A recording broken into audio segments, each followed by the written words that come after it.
I got a grudge, so I want to kick some butt. We're going to beat Penn State. We promise. The defending national champions versus the #1 team in the country with bragging rights on the line. We know what our goals are, and that's a Big Ten championship and a national championship. Played at Penn State last year when I was at Louisville, and we got rolled. So I also lost to them twice last year. Big Red's on a one-way ticket to a probable season, dismantling every opponent that stood in their way. But Penn State, they're a different beast. Felt like they were certainly going to be one of the most talented teams, at least the most talented core 7-8 players in the country. That talented core and team is vulnerable, and after losing to an unranked UCLA team, they're hungry to show the nation why they're a force. Let's tip off another Big Ten matchup as Nebraska Volleyball looks to stay undefeated and cement their legacy in the Big Ten, coming up next.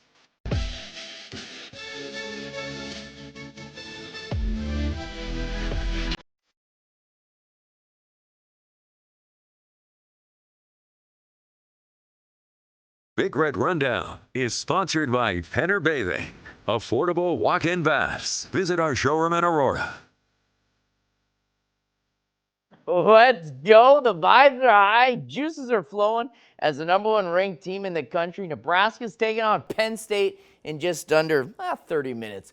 Good evening, Nebraska. I'm Darren Wimberg. Thanks for tuning in to another episode of Big Red Rundown. When it comes to Nebraska Penn State, what comes to mind? For many, it might be the 13 national championships between the two, or seemingly the biggest spot in sports. But fresh on my mind, it's Nebraska and how their season ended last year. Kind of like chip on our shoulder week. You know, we know that we're going to have to play really well to go in there and beat them. I know it's sold out, and it's one of the toughest places to play, if not the toughest in the conference. So it's going to be a challenge. But I do think this team, you know, Penn State or not, this team is kind of ready for another challenge and ready for something to really have our sights set on. So I'm fired up for yesterday's practice and the rest of this week, and going into Penn State feeling prepared. I mean, every game matters, truly. That's the reality of it is, yeah, we really want to beat Penn State, but we also have to go and beat Rutgers the next day too. So taking this week and having some really good practices to go into it is going to be really important. Now, despite Penn State coming in 5 losses, that doesn't mean the Scarlet and Cream are going to take their foot off the gas, especially heading to arguably one of the toughest places to play in the Big Ten. It's going to be louder. There's going to be more energy. It's going to be a super cool environment. And we know that we bring that kind of crowd, and it's really exciting. And we know that along with that, we're also going to get everyone's best shot. So like you said, maybe they have a couple more losses this year, but to Nebraska, that doesn't really matter because everyone's going to come out and play their absolute best, whether it's Penn State or it's Rutgers. The 7-5 Nittany Lions are coming off a loss to the unranked UCLA Bruin squad. But during that loss, Kennedy Martin, 34 kills dominated as she's hitting .315 on the season. So how does Nebraska prepping for her? Not that surprising because she's so good and talented. It's just somebody that we know is going to get their kills. It's just, can you slow her down? I don't know. How do you try to slow her down while maintaining everybody else on their team? I honestly want to see how she is during like 4th and 5th sets, because then we might see more of her tendencies. I think 1st and 2nd set, that kind of attacker, they're going to hit everything, probably at full force, and you just kind of have to roll with the punches. We've got plenty more to preview about this game, but we're going to switch a little gears and talk to someone who's given everything they have to Nebraska volleyball. And that's the ringleader on and off the court. He's actually got the court named after him and a statue. We're, of course, talking about former Husker coach John Cook. And NTV's Randy Silver caught up with the iconic man after being honored. Randy. Randy Silver, NTV Sports, legendary head coach John Cook. You just got your bronze statue. What do you think? Well, it's a little bit eerie to look at because it's so well done. I really admire the artists that do this. George Landine's the sculptor, and he's world famous. But I don't know, I'm trying to get used to it. What does it mean for you to be able to have this out here so anybody who comes to matches moving forward will see you coming in the front door? It really doesn't mean all that much for me. It's more about Nebraska volleyball and all that we've done here and the standards we've set, the records we've broke, how important it is. I mean, volleyball Nebraska is the epicenter of volleyball in this country, and I think this is just all the symbol. And really what is significant about this, all the young kids coming up here are going to walk and see this and realize something pretty important is happening here. Tom Osborne and you, what does it mean to be in his company? He actually called me yesterday, and he always downplays it so much. It's kind of the way he is. But for me personally, he was one of my role models here. He was also the athletic director for 4 or 5 years and really helped me and with the move to Devaney. So he's somebody that I admire off the charts, and to be recognized along with him means a lot. And then your successor, Danny Besbom-Kelly, the head coach, had some great words to say. She quoted, "mentor and friend." What is it like seeing her now taking over the program? To me, it's the greatest achievement of my coaching career to be able to hire a coach from Nebraska who played here, coached here, and won national championships, and then to come back as the head coach. To me, it's my greatest accomplishment. And then last question, what's it like now living in Wyoming full-time, being a Cowboy? I love it. I can't tell you how much I love it. I'm already missing my horses, but I've been back and forth like every week because of things like this and doing some TV matches, which I really enjoy. It helps kind of keep me a part of it. But I love Wyoming, and it's been awesome. The snow's on the mountains, so just get ready. The winter's coming. At the top of the mountains has snow on them. I just moved here from Florida, so winter is coming. I'm not ready, but it was interesting seeing you interview DBK. So what's it kind of like, I guess last question now, being on the opposite side of the camera?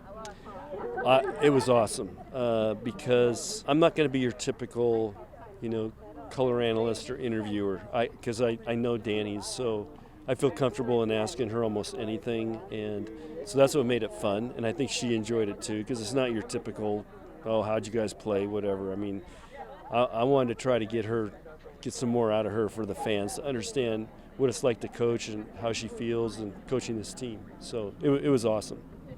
Coach, thank you so much. 4-time national champion, 1 bronze statue. We appreciate you being on NTV News. I'm Randy Silver. Thanks, Randy. Now, Coach Cook and Jordan Larson were both in Holdridge on Thursday and excited for this matchup. And, of course, they both picked Big Red. Coming up on the other side, Nebraska's a libero factory. How does one fill the shoes of Lexi Rodriguez? We'll find out as Big Red Rundown, brought to you by Penn Bathing. We'll be back after the break. Welcome back, and thanks for sticking with us as we bring to you first serve of the reigning NCAA champions, Penn State, hosting the #1 team in the country, your Nebraska Cornhuskers. Now, Nebraska is known as having a homegrown great liberos, starting with their head coach, Danny Besbom-Kelly. Well, this season, a freshman from, you guessed it, Bennington, Nebraska, Olivia Mauk, NTV's Bill Steckes has more on the freshman phenom. Bill. 5 national championships. What a remarkable stamp on the pantheon of champions here in Lincoln. And with all the recent success, it's the libero providing big sparks. DBK with the 4-1-1 on the position. Olivia was just solid. That's what we expect from her. Pass really well, make some great defensive plays. I thought her out-of-system setting was really good, which is huge. So just a good, complete game by her. We just know that she's down and ready to cover for us, or she's down ready to dig really any of these hard type of hits. So I think she does bring calmness, but I think that she also brings a confidence to herself, and I think that honestly helps a lot of us, especially when we were down. Just being able to look to her and be like, hey, we need you in this moment, and she'll be able to deliver. So she is a remarkable teammate, and for Olivia Mauk, this is a dream come true for a kid who grew up just outside of the metro in Omaha in Bennington, Nebraska. I think Liv does bring a really calming presence, and I think that she's always consistent, and she's the type of player that we can always look to. Great stamp of approval by her teammate there. Now, the position might look differently when the postseason hits in December, but for now, it's Olivia Mauk in the spotlight. We can always get better at every position, no matter what. So I think it's just fine-tuning those little things that'll make the biggest difference. The spot could change back to Lainey Choboy. Both are perfectly capable. They don't need to be, each other, or, Lainey doesn't have to pass better than Liv doesn't have to dig better than Lainey. They just need to be themselves. And I think they're doing a great job. And no matter what role they're in, they're both rising to the occasion in that role. So it's been pretty neat to see as a coach that, two elite players can switch roles and still have great mindsets and give to the team and play great. For Mauk, it's all about keeping the team's focus on staying in the moment. I think I bring kind of just like a calmness, steady calmness, and just calmness. And I want to be that person that they can look to in big situations to make a big play. And big picture, the young fans are a big focus. It's definitely an honor. I think growing up in Nebraska and watching them, I've always looked up to the Nebraska Liberos, and I hope that I can be a role model for the little girls who look up to me and in whatever position I play. So. Yeah, a lot of girls know the history of this volleyball program. They've been to the playoffs every single year since 1982, and this team has its sights set on Kansas City in December. That is where a national champion will be crowned at the T-Mobile Center. And Darren, I know that you know that. That's right, Bill. I don't know a lot, but I do know this. I know Olivia Melk is coming off 4 consecutive games with double-digit digs, including a career high in both digs and assists in 16 and 7, respectively, against Creighton. You know what else I know? It's time to pay some bills. So don't go anywhere, because coming up, what makes Nebraska's offense tick? Let's just say it starts in the 6:05. Welcome back. We've already established the liberos at Nebraska are pretty good. But how about the setters? With 6 All-American setters in Nebraska history so far, the 7th might be the best. 2-time All-American Bergen Riley keeps setting records, and in doing so is establishing herself as an all-time great. NTV's Randy Silver reports. Randy. Darren, Nebraska has a lineage of great setters, 6 All-Americans to be exact, starting with Lori Edencott in the late 80s.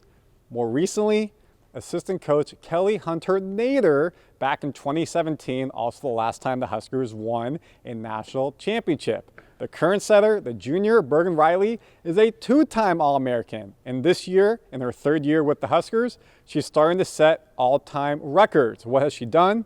She's the first player ever to be the Big Ten Setter of the Year as a freshman and a sophomore. Against Michigan last week, what did she do? She broke into the top 5 of career assists in a Husker jersey in the rally scoring era. Big distinction. But who did she pass to be number 5 on that list? Just a name that you may recognize, her current head coach, Danny Busboom Kelly. It's super cool. I mean, being a setter at Nebraska is such an honor, and getting to do it at such a high level with such amazing teammates it's something that I'll never forget, and I don't know, I hope I'm only getting started too. Bergen's up to 2,979 assists in her Husker career. Based off her 32 assists per match average this year, she'll break 3,000 against Penn State, a massive accomplishment.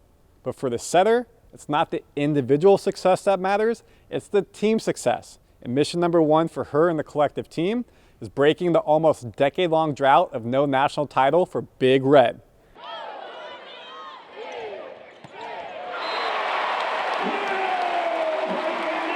The legendary University of Michigan football coach Alvin Bo Schembechler said, "You are what your record says you are."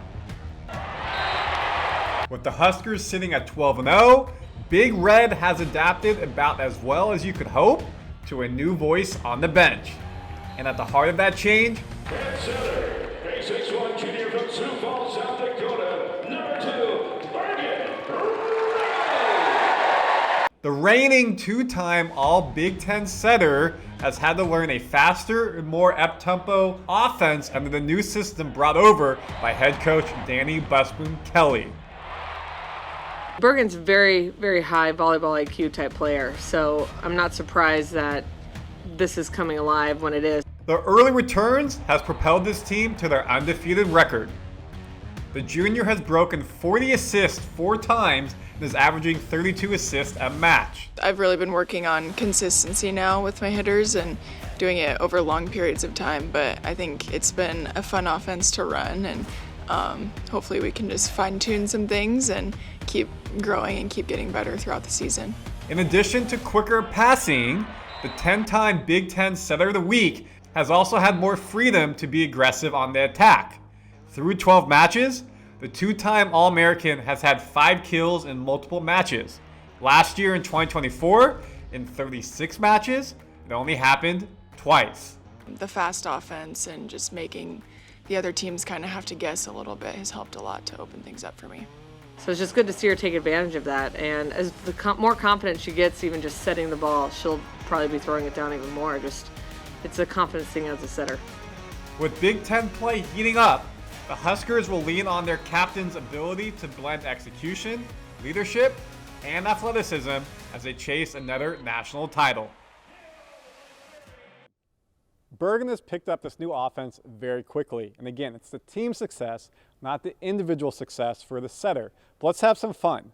How will she project out if she keeps this average for the next year and a half for her career totals in a Husker jersey? If the Huskers play 36 matches this year and she's averaging 32 assists per match, by the end of the year, she'll have 1,200 assists and 3,800 on her career. That would put her third all-time, only 300 assists behind her current AC, Kelly Hunter Nader, and 1,200 assists behind first all-time Nicklin Haynes. So Darren, there is a real possibility at the pace that Riley is going, at the end of next year, in the rally scoring era here in a big red jersey, Bergen Riley's name will be at the top of the list for career assists. Back to you. Well, let's just say when you have past and present players like Merritt Beeson, Harper Murray, and middles like Andy Jackson and Rebecca Alec, it makes your job a little bit easier. More Big Red Rundown coming up on the other side of the break. Welcome back. It's prediction time. Let's head out to the Bob where the boys, Randy and Bill, are standing by. Take it away. Okay, Darren. So the big question is, we asked this at the first Big Red Rundown, will the Huskers win the national championship? We're basically mid-season. Now the question is, how are they doing on that goal to winning a national championship? They couldn't be any better, really. You're undefeated. You've beaten all those top 10 teams. It should be sweep day. Everybody should bring brooms today because they've had 3 sweeps in a row. So I'd say on course with an exclamation point. Yeah, and what did DBK talk about? 3 main goals with the non-conference schedule. I want a tough schedule to test my team so they're ready for December. 2, I'm the new coach here. I want to find out about my team. And 3, what are the rotations I need to be successful? So non-conference schedule, you just mentioned. You beat Pittsburgh, they were number 3. You beat Kentucky, they were number 7. And they moved up when they lost to you, reverse sweep. We did on them. You beat Stanford, they were number 6. Yep. You went into Creighton, won in 5 sets. They were top 18 at that time. So you're beating the teams on your schedule of ranked, and then the lower level teams, Lipscomb, Wright State, Arizona, you just mentioned Maryland, Michigan, sweeping them. So you're doing a good job on what you need on the schedule. Now you look at the different rotations. We talked about libero earlier, Laney or Olivia. Start with Laney. Olivia's come in, and DBK has talked about that Olivia brings more stability to the back row. The team is more calm in their passing, and you're seeing it in the play since she became starter 2 weeks ago. You look at outside hitter. Who would play behind Harper Murray? It's been Taylor Lansfair. Right, and she's a big teammate as well. And that's the thing that I think that DBK is doing so well. You saw that she plans out. She attacks things that could be problems, like give me a hard schedule. You want to be battle tested, and if you have a team with the chops, they're going to want to be battle tested at all. So I'm kind of putting my coaching hat on here. But the thing that they have that's so good is the chemistry, and there's no such thing as inauthentic chemistry, right? They have that authentic chemistry, and the thing that I like hearing them say over and over and over, with all the success, is we could have done better. Yes. We can be better. We need to work harder. That is partly DBK, partly the makeup of her players, but when you put that all together, you know, it's that old dangerous. cliche of a winning recipe, right? Yes, and that goes to the final position battle of opposite hitter when you have Virginia from Italy, Allie coming over from Baylor, and who's won it? It feels like Virginia has taken that position, but Allie said, as the football team says, iron sharpens It does, iron, right. and Virginia makes her better, Allie makes Virginia better, and they're great friends off the court, and you're seeing them play really good on the court. And they're going for what John Cook has, 4 national championships. In the DBK era, there's 0. This current team has 0 national championships to their name, but in December, they're looking to make it number 1. Yeah, down in Kansas City, that could be quite a weekend because of the fans. We saw that snippet of what Kansas City can do with the football game down there at Cincinnati. Sell out, fans rabid, but these fans just as engaged, just as exciting. So you know what? It could be in San Diego, and I think they'd do fine. But if it's right here, things are just looking good. Yeah. And Big Red has been loud in here all season, but we know Penn State, they bring their fans as well. So it's about time for the Penn State first serve. You're ready. I'm ready. Darren, back to you. Time for some volleyball. Yeah, I'm on the same page, boys. I think Nebraska wins in 4 sets and stays undefeated. Thanks for watching. Coming up next, number 1, Nebraska versus Penn State. Go Big Red.